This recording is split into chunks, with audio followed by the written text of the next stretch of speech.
Azurfa Radio, duniyar labarai a tafin hannunka.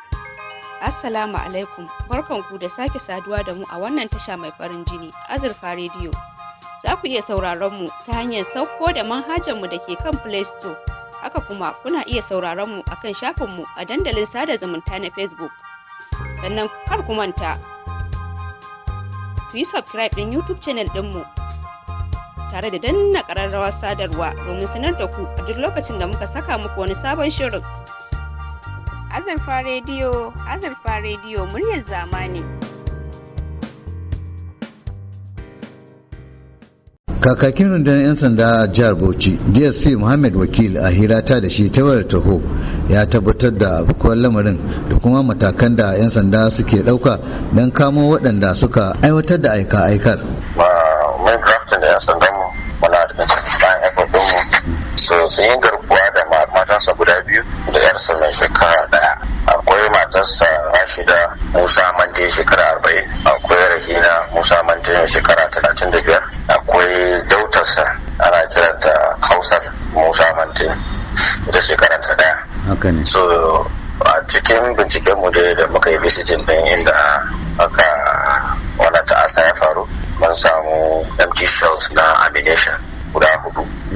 Knife ammunition which was recovered a wajen da wannan aka yi ta'asa, amma dai har yanzu da mu zama yan sanda muna ubbasawa mu gani su wanda suka yi wannan ta'asa, kamo su kuma gurfanar su gaban kotu.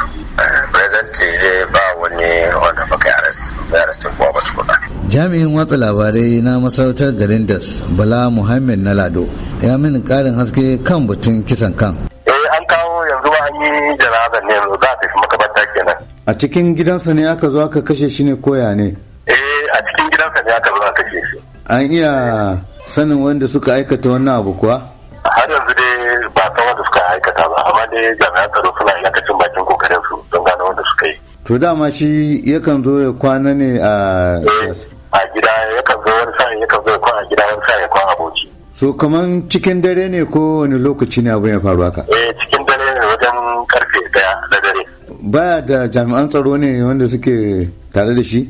To gaskiya zuwan kan ba jami'an tsaro a cikin sa. Yaya rayuwarsa ya kasance a Das ne? A Das ko a sani zaɓaɓɓen mutum ne mai kirki wanda ya kai ya kamata, wanda kowa gaskiya yana yaba yanayin shugabancinsa da wakilta ne, alhamdulillah mu kan a nan yankin karamar hukumar Das. Me ka ji mai martaba sarkin da suke faɗa dangane da wannan rashi da aka yi? Gaskiya ne martaba ya nuna bakin cikinsa game da wannan abin da ya faru, da kuma shi ma ya kira da jami'an tsaro da su tabbatar cewa sun zakulo wanda suka yi wannan mummunan aiki. To ya gidansa yake a halin yanzu?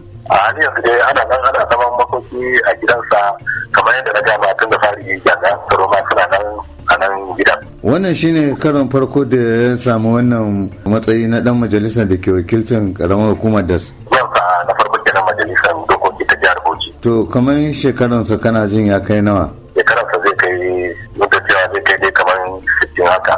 A gefe guda kuma gwamnatin jihar Bauchi da ma majalisar dokokin jihar sun bayyana kisan dan majalisar a matsayin aikin ta'addanci, kuma sun sha alwashin zakulo duk mutanen da suka aiwatar da kisan, kuma suka yi kira ga iyalan dan majalisar da su yi hakuri da kuma masa addu'ar Allah subhanahu wa ta'ala ya hada shi da rahamarsa.